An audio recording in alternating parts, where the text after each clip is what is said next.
be a lot of bread, but your daughter's life is the buttered topping. Who is it? In 1974, a 14-year-old girl in a small New Jersey town answered a job ad for babysitting. She got dressed, left home with hope in her heart, and never returned. What followed was a disturbing phone call, a decades-long silence, and a burning question that still grips the community. What happened to Margaret Ellen Fox? It was the morning of June 24th, 1974, in the quiet town of Burlington, New Jersey. Margaret Ellen Fox, a bright, dependable teen, left her home on High Street to catch a bus to nearby Mount Holly. She had answered a babysitting job ad placed in the local newspaper. The man on the phone said his name was John Marshall. He needed someone to watch his 5-year-old son, and that he would meet her at the corner of Mill and High Street. Margaret told her family she'd be home by the early afternoon. But the hours passed, and she never returned. By evening, her parents were frantic. Police were contacted, but Margaret was never seen again. The following are timelines of key facts.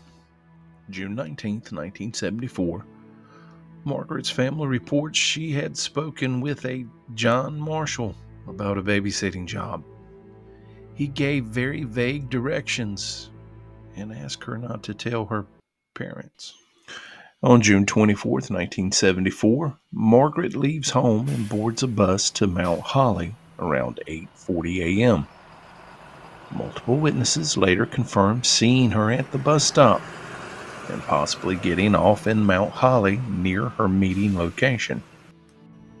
June 25th, 1974, the media coverage begins. During this time, Margaret's family receives a disturbing phone call from an unknown man saying, "If you want your daughter back alive, you will pay $10,000. No cops." The FBI, they managed to trace the call to a phone booth in a local supermarket parking lot, but by then, the caller was long gone. There are several working theories in Margaret's case, but no confirmed answers. The most prominent theory is that she was lured and abducted by the mysterious John Marshall. Authorities believe this name was an alias, and the job posting was simply a ruse. The caller had spoken with multiple girls about the very same ad. But unfortunately, in Margaret's case, she was the only one who agreed to meet. Despite an early flurry of activity, no suspect was ever publicly identified. Authorities released the ransom call recording years later, hoping someone would recognize the man's voice. That recording is chilling. The voice, calm but firm. 10,000 might be a lot of bread, but your daughter's life is the buttered sod. The odd phrasing led many to believe the caller might have local ties or a criminal background. There is also the possibility that Margaret never made it to her meeting point, that someone intercepted her earlier. But no one saw or reported a struggle. Nobody's ever been found, and that trail quickly went cold. Investigators believe Margaret was likely murdered, but without evidence, the case remains one of the FBI's oldest active missing child investigations. Over the years, there have been dozens of false leads, sightings in other states, tips from psychics, even a woman in Canada claiming to be Margaret in the 1980s. All of them were dead ends. $10,000 might be a lot of bread, but your daughter's life is the buttered topping. In 2019, the FBI re-released the ransom call to the public, remastered and digitized, along with a $25,000 reward. Despite national coverage, no new breakthroughs came through. Margaret's family once were hopeful, now weathered by decades of silence. They still cling to one thing. The truth is out there. Someone knows who placed that call. Someone knows what happened that summer morning in 1974. Margaret wasn't just a face on a poster. She was a child with dreams, a teenager in love with books, a young girl just trying to earn a little money helping a stranger. Her innocence was exploited, her trust used against her. To this day, her parents have left her room untouched. Her siblings remember her laugh, her name still spoken, even when answers have never come. Margaret Ellen Fox trusted a stranger, and in doing so, she vanished into a story still missing its ending. But her name, it still echoes, carried in that chilling voice on the lawn, and in the hearts of those still searching for her justice.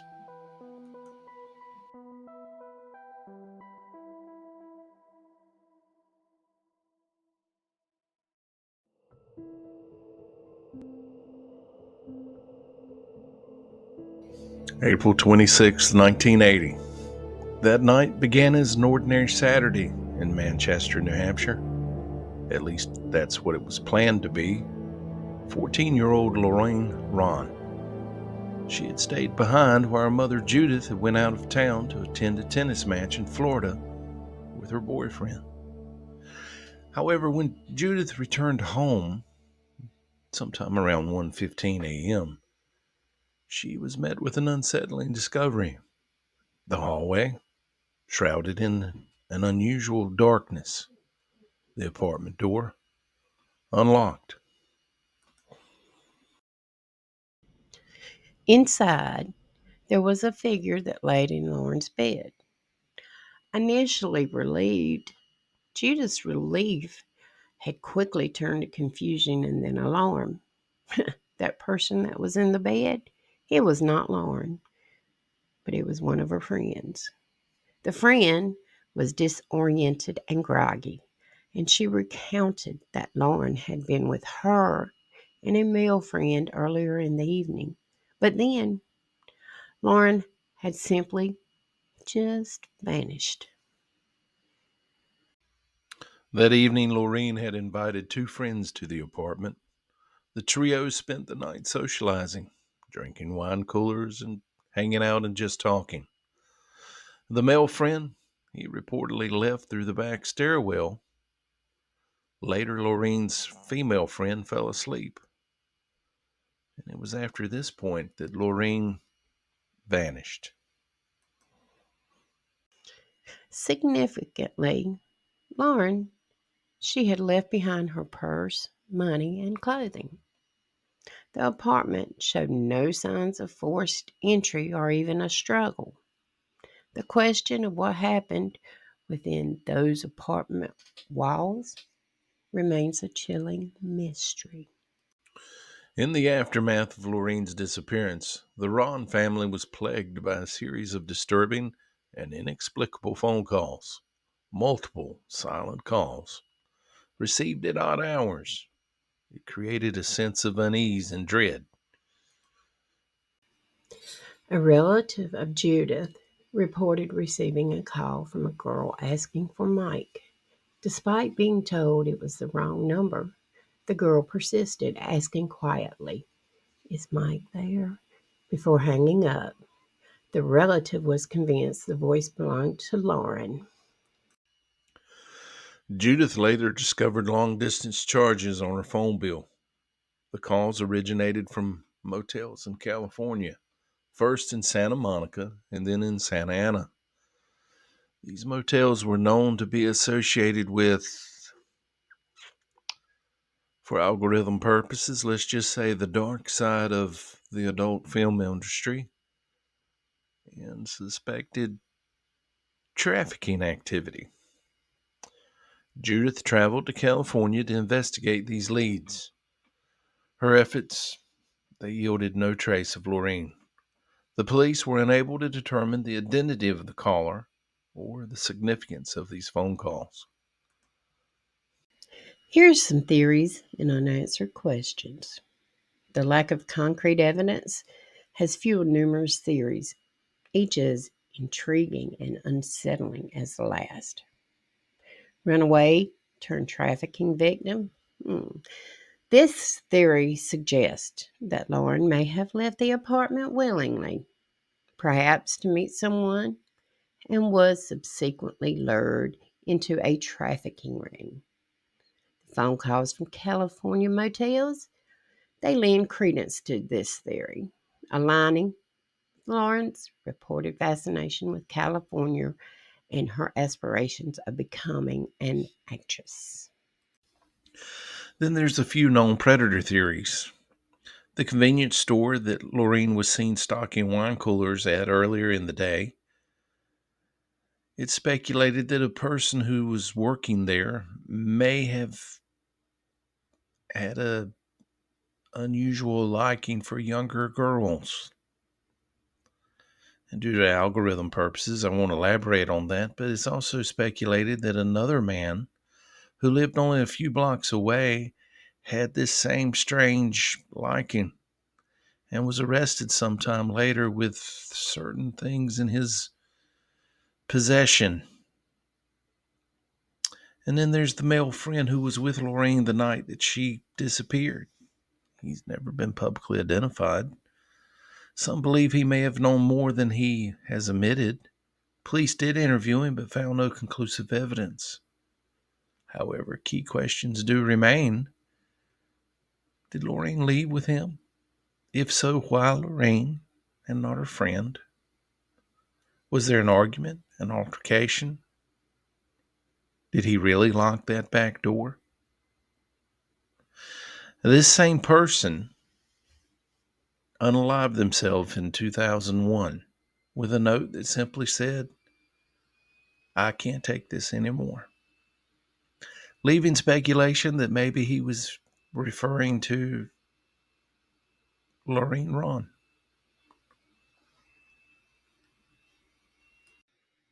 The Dr. Z hypothesis. A disturbing tip emerged, suggesting the involvement of a California physician known only as Dr. Z, who was allegedly involved in the underground adult film industry and possibly the exploitation of young girls. This theory suggests Lauren may have been abducted and forced into this shadowy network. This theory remains speculative and unconfirmed, yet it is a persistent topic of discussion in online forums and true crime communities. Then there's serial killer involvement. During this period, several serial killers were active along the East Coast and Midwest, including the possibility of a serial killer close to her neighborhood. While no direct link has ever been established, some investigators consider the possibility that Laureen may have been targeted by a passing predator. The unsettling detail of the unscrewed light bulb. Adding a chilling layer to this already perplexing case is the detail of the unscrewed light bulb. When Judith returned home that night, she found the hallway outside her apartment unusually dark. It was later discovered that the light bulb had been deliberately loosened, not burned out. But there are some reports stating the entire floor was dark, meaning all the bulbs had been tampered with. This seemingly minor detail raises several disturbing questions. Why was the light bulb or light bulbs unscrewed? Was it a deliberate attempt to conceal someone's presence in the hallway? Was someone lying in wait, either for Laureen or for someone else? Could the darkness have been intended to prevent Laureen from seeing her abductor? This detail, combined with the mysterious California phone calls, suggests a level of premeditation that adds a sinister dimension to Laureen's disappearance. Then again, with the light bulbs, why take all the time and effort? Every light bulb? Is it an unrelated issue? Could it have been a prank? Could Laureen and her friends have done that themselves? Who knows?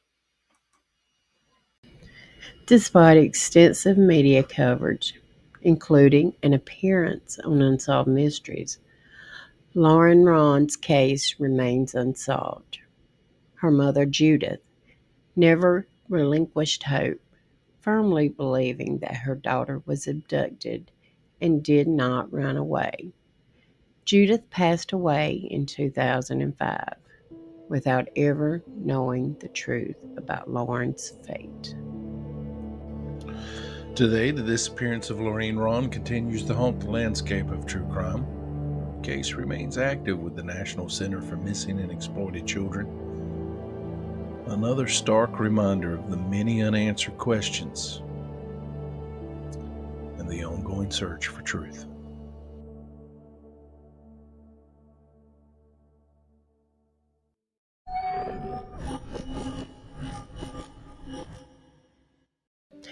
Lawton, Oklahoma, a city built on military order and routine, yet beneath its surface lies a history of vanished women, unexplained murders, and eerie connections.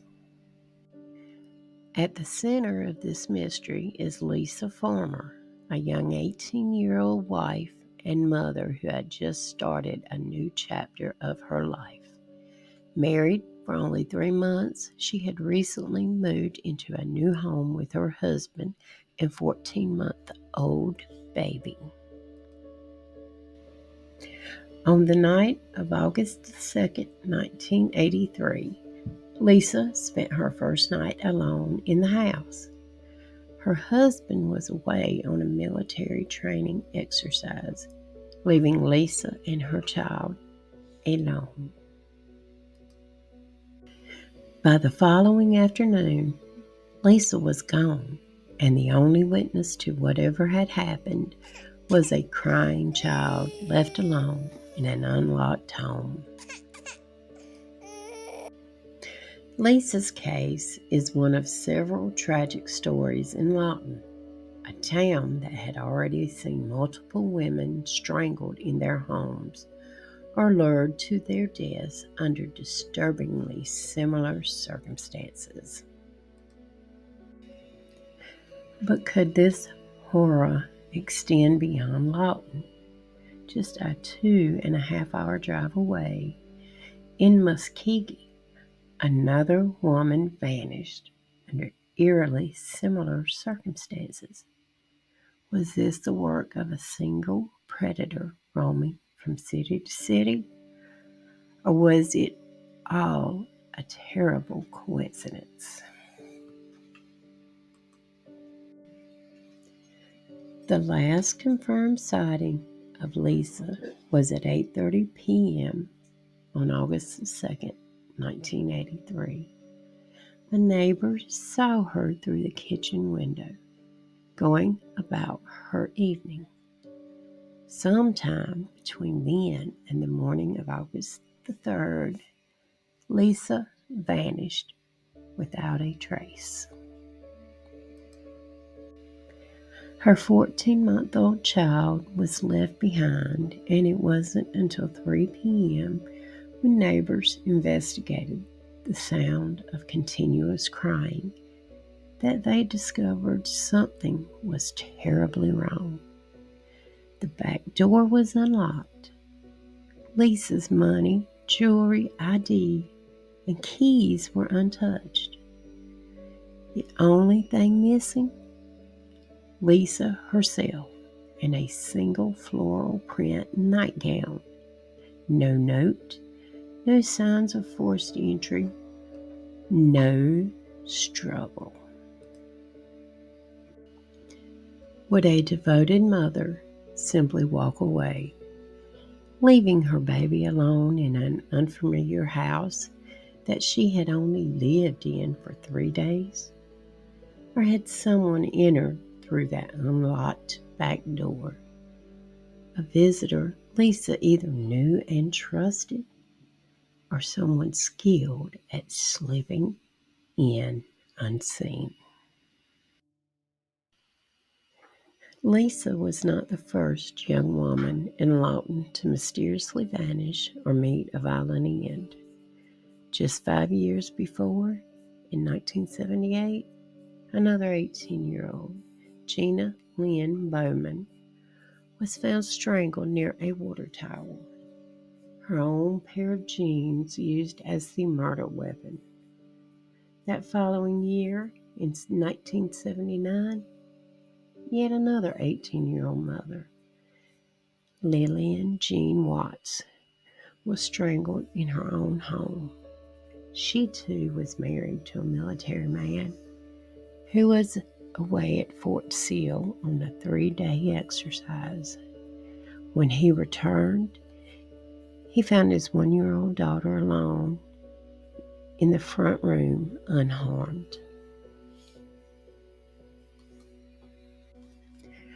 Some of the similarities are chilling. Some of these young women were married with military husbands. Each left behind a helpless child, untouched. In early 1983, Cynthia Lynn Ross, 22, was also found strangled and dumped in a pond. She had last been seen with a man named Kenneth Wagstaff, a figure whose name seemed to surface again and again in cases involving women meeting violent ends. What makes Lisa's case even more chilling is the distance between Lawton and Muskogee, Oklahoma, just a 2.5-hour drive apart. Could the same predator who stalked Lawton's women have traveled to Muskogee as well? The similarities between Lisa's case and others in Lawton were already disturbing, but if Muskogee is connected, then the scale of this horror could be even larger than anyone realized. Did Lisa unknowingly fall into the path of a serial offender who was widening his hunting ground? Or was this a separate case, one lost in the shadows of Lawton's other unsolved crimes? Kenneth Wagstaff, a New York native with a criminal past, had been accused of attempted murder and assault before. Despite being charged in Cynthia's death, he walked free in 1984 after a jury acquitted him, leaving lingering questions about his true involvement in Lawton's pattern of tragedy. Strangely, Lisa Farmer had also been possibly seen with Wagstaff before she vanished. Could he have been responsible? Was Lisa another victim in a calculated string of attacks on women left vulnerable while their husbands were away? Or was her disappearance something even more sinister and unknown? Lisa's disappearance, along with the strangulations of Gina Bowman, Lillian Watts, and Cynthia Ross, suggests a chilling pattern in Lawton. Young women, mostly tied to Fort Sill, their husbands absent, leaving them alone. Each case eerily quiet, no struggle, no warning. Children left unharmed, as if the killer had a twisted sense of purpose. But if Muskogee is connected, it raises even more questions.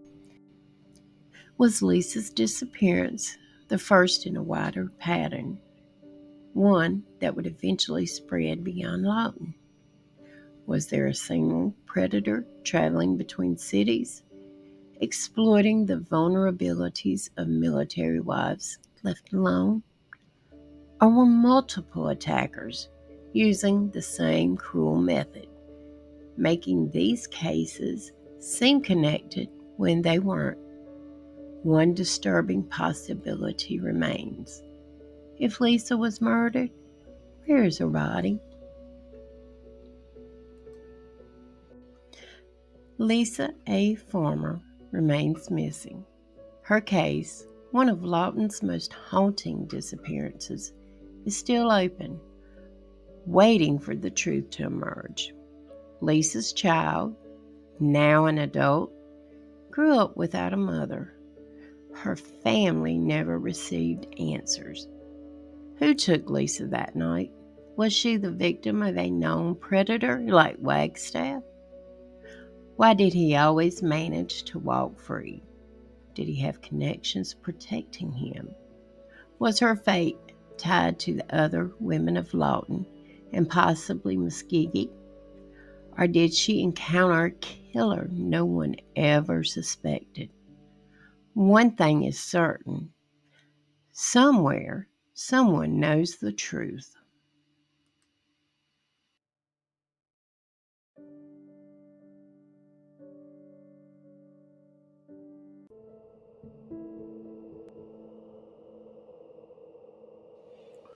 It was May 8th, 1981, a warm spring night in Oneida, New York. 18-year-old Tammy Jo Mahoney stood at a familiar intersection along Route 46, just outside the city limits. She was hitchhiking to meet her new boyfriend, but she never arrived. And by the next morning, Tammy was missing. She has never been seen again. Tammy Jo Mahoney was known for her kind heart and resilient spirit. Born in Long Island and raised in foster care, she'd overcome her share of hardships. At the time of her disappearance, she was living in nearby Hamilton and working to get her life on track.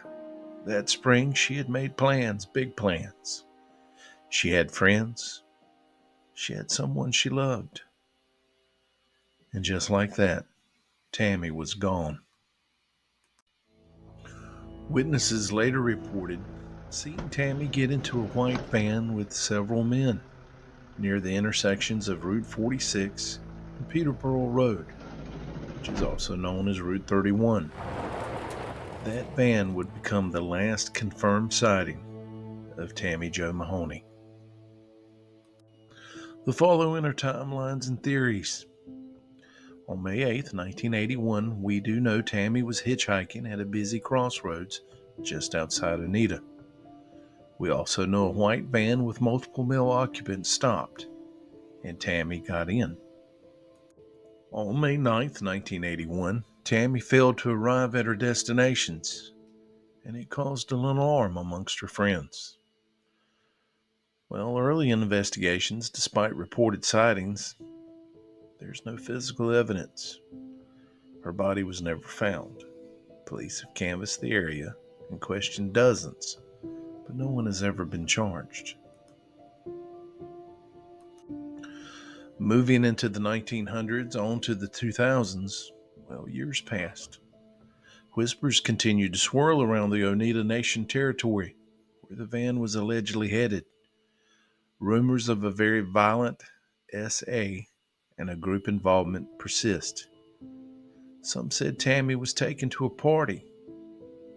Others whispered about a field, a brutal act, and silence from those who knew the truth. In 2005, federal authorities announced a new push, naming persons of interest, but withholding identities. Then, in 2011, a billboard was erected offering a $20,000 reward for information. However, still, no one came forward. From the 2015s up into the 2020s, the FBI, they've continued to request tips, naming Tammy's case as one of the region's most tragic unsolved crimes. Despite efforts, no remains have ever been located. Over 4 decades later, there's still plenty of lingering questions and speculations. Tammy's case is still shrouded in silence. Authorities believe she was abducted and murdered shortly after getting into that van.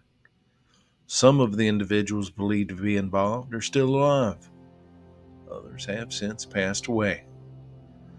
But what has kept the truth buried all these years? Fear? Loyalty? Or just maybe something darker? Despite extensive searches and hundreds of interviews, no arrests have ever been made. Some investigators believe that Tammy's body is buried somewhere on the Oneida Nation land. Others suggest she may have been disposed of in a remote area. But without a confession or discovery of her remains, Tammy's fate remains unknown. Tammy Jo Mahoney was just 18 years old, a daughter, a friend, a young woman with hopes in her heart. Her family and the people of Oneida, they are still remembering her. Her photograph remains on the FBI posters. Her name echoes in articles and podcasts and billboards that plead for answers. Somewhere out there, someone knows what happened.